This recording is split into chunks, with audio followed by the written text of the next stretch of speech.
In the annals of criminal history, few names evoke as much horror as Luis Alfredo Garavito, known as La Bestia or the Beast.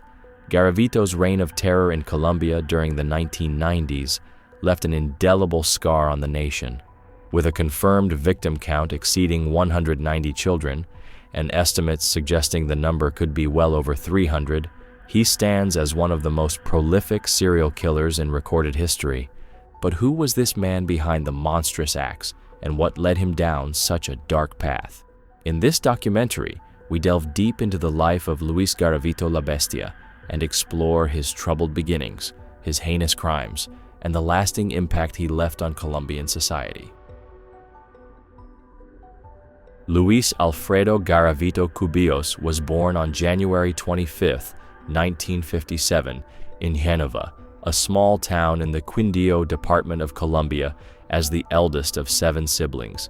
His father, Manuel Antonio Garavito, was described as an adulterous, alcoholic, and violent man who often abused his children physically and emotionally, and sadly, his mother, Rosa Delia Cubillos, was no better. She was also reportedly abusive, offering little to no affection or support. As a child, Garavito was introverted, wasn't the best student, and was reportedly bullied by his peers.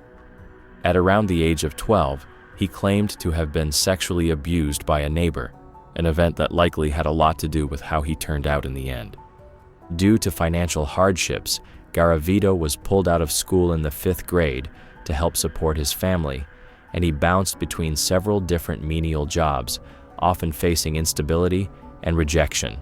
Add to this, the situation in Colombia during his youth was a nation grappling with poverty, political turmoil, narco-trafficking, and widespread violence, and you get the perfect environment for creating one of history's most brutal serial killers.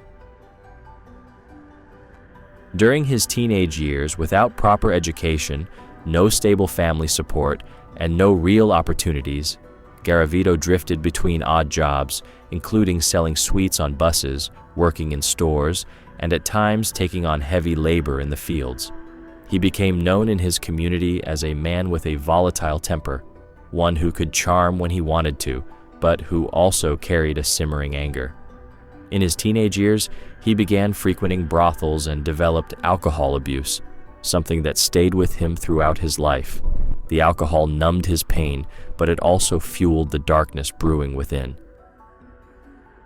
Over time, Garavito's sexual urges grew increasingly disturbing, and by his late 20s, he had developed an unhealthy obsession with young boys. Eventually, he started to lure children by pretending to be a friendly figure, a teacher, a charity worker, or his favorite disguise, a priest. He often wore thick glasses and carried a Bible everywhere he went, creating the appearance of a calm, harmless, and trustworthy man. Many of his victims were homeless, street children, or from impoverished families, and were especially vulnerable, which made them perfect targets. He would promise them food, work, or gifts, basically anything to earn their trust. After gaining a child's trust, he would lead them to an isolated area where his sadistic nature could emerge without interruptions and where no one could hear them scream. He subjected the young boys to hours of unspeakable torture. He would often blindfold the boys, cut them with knives, and inflict deep wounds before finally ending their lives by slitting their throats or stabbing them. Many bodies showed signs of severe mutilation, including the removal of genitals. But the brutality of his crimes wasn't just in the act itself, but in how he treated the bodies afterward. Often, he would leave the corpses in the open, sometimes positioning them in grotesque ways, as if mocking the very society that kept continuously ignoring these children for years. His targets were children, mostly boys between the ages of 6 and 16, and as he started traveling around the country, boys started disappearing at an alarming rate even in towns and villages, where this wasn't common. It wasn't until the bodies began piling up that the Colombian authorities started to notice a disturbing pattern. By the mid-1990s, dozens of young boys had been found murdered across multiple towns and cities, But because the resources of the police were already stretched thin in fighting the cartels and other gangs, the victims, many from marginalized communities, were seen as disposable by a society overwhelmed by larger crises. Garavito's reign of terror spanned years, and it's estimated he committed murders across more than 60 municipalities in Colombia. His victims were spread across the countryside, making it difficult for local authorities to connect the dots, and the total official number of murders was over 140, but these are just the ones that were confirmed by DNA and forensics. However, estimates suggest the real number could exceed 300, making him the deadliest serial killer in modern history. For years, the horrific murders of young boys across the country were a fragmented nightmare. Because the killings took place in different towns, each tragedy was treated as an unfortunate but isolated incident. The difficult political situation in the country and the limited resources of law enforcement resulted in ineffective communication between the different departments, and it wasn't until 1997 that the magnitude of Garavito's murders truly began to sink in. The turning point came when an investigator in the city of Pereira named Aldemar Duran began noticing similarities in several murder cases.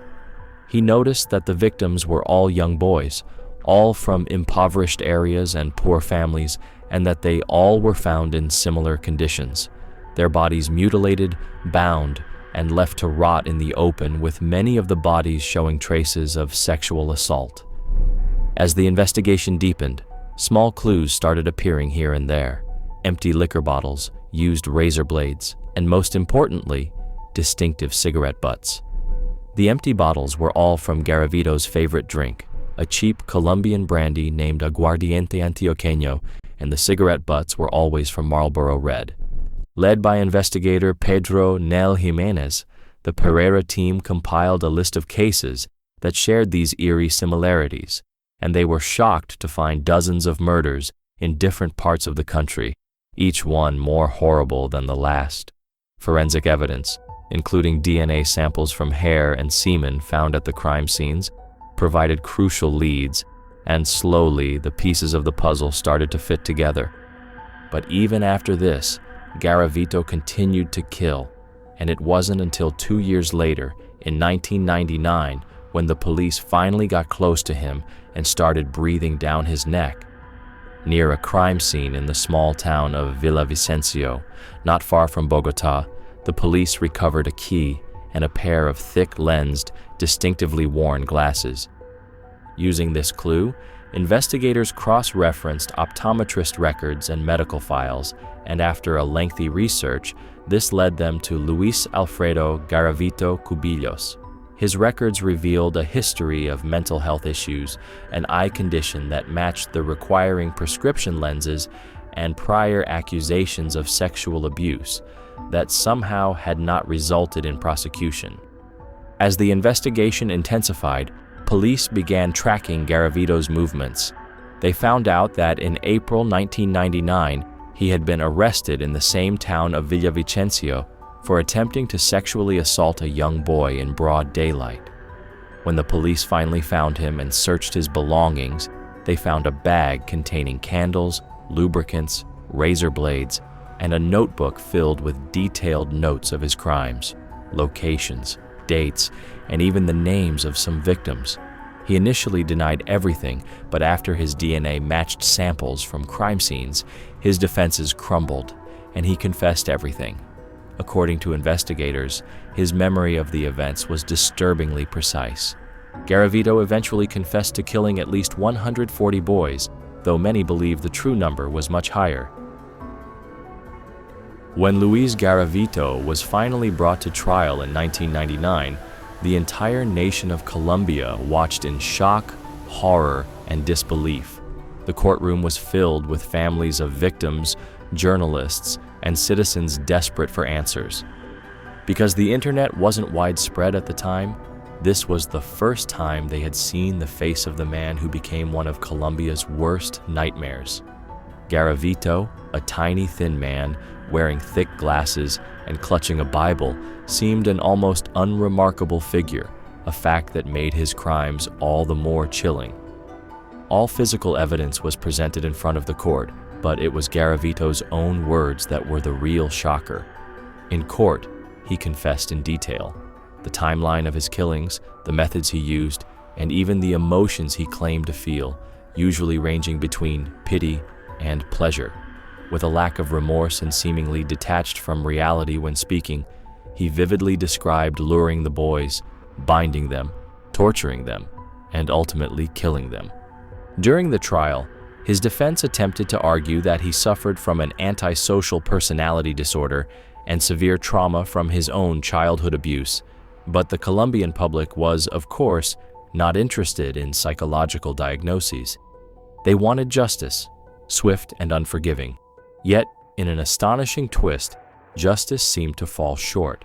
He was initially sentenced to 1,853 years in prison, but his sentence was capped by the legal maximum of 40 years behind bars.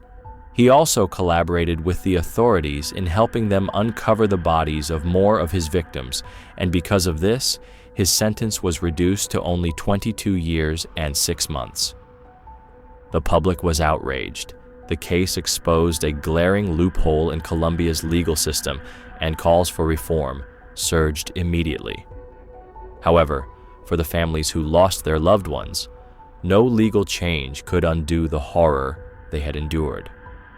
For Colombia, the trial was a moment of reckoning, not just for the monstrous crimes committed by one man, but for a society that had failed its most vulnerable, and for an ineffective court whose sentencing left a bitter taste in the mouths of many. While the law had technically been followed, justice, in the eyes of most, had not truly been served. And less than 20 years later, Colombia found itself with an unsettling reality. The man known as La Bestia, the Beast, could soon walk free. For every year of good behavior, time was shaved off his sentence. For every productive therapy session, another day could be cut. And in 2016, the news shocked the public. The unthinkable had happened. Reports surfaced that Garavito might be eligible for parole by 2023. The victims' families were devastated, and the public was outraged. To calm the public, lawmakers quickly proposed changes to the penal code, including the possibility of life sentences for certain heinous crimes. But the process was slow and mired in bureaucracy. Colombia had abolished life imprisonment during the Escobar era, partly as a rejection of the harsh, punitive policies that had fueled political violence in the past. Yet the Garavito case forced a reckoning. Was mercy still appropriate in the face of such evil? Garavito, for his part, seemed to believe he deserved a second chance. In prison interviews, he spoke of repentance and redemption, and claimed he had found God and that he was a changed man, that he had been possessed by dark forces during his killing spree, but had since been rehabilitated. Yet, psychologists and criminologists remained skeptical. Serial killers, especially those who commit sexually motivated murders, are rarely rehabilitated. Experts warned that releasing Garavito would be a catastrophic mistake, and the Colombian public remained furious. Petitions circulated, demanding the government intervene to prevent his release. Families of victims gathered in the streets, holding vigils and chanting the names of their lost children, refusing to let their voices be silenced. In response to the outcry, the Colombian government took steps to block Garavito's release, passing a new bill in 2021, allowing life sentences for the most heinous crimes against children. But sadly, this could not be applied retroactively to Garavito's case. However, the judge in charge of his case blocked his release from prison in 2021, stating that he had not paid compensation to his victims' families.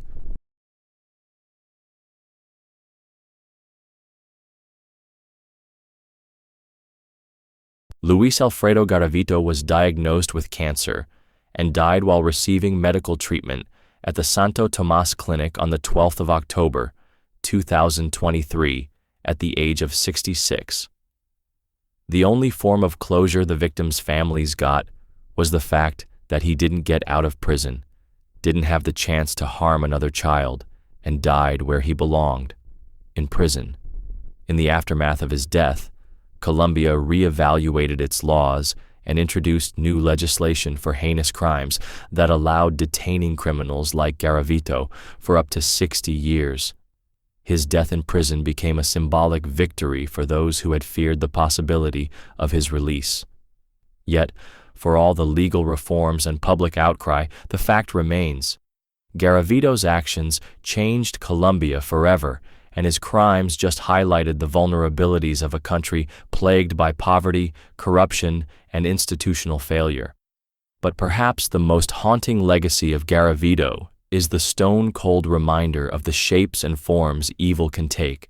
It's not an ugly monster from a horror film, but an ordinary man who walked among us, blending in and keeping his true nature hidden until it was far too late.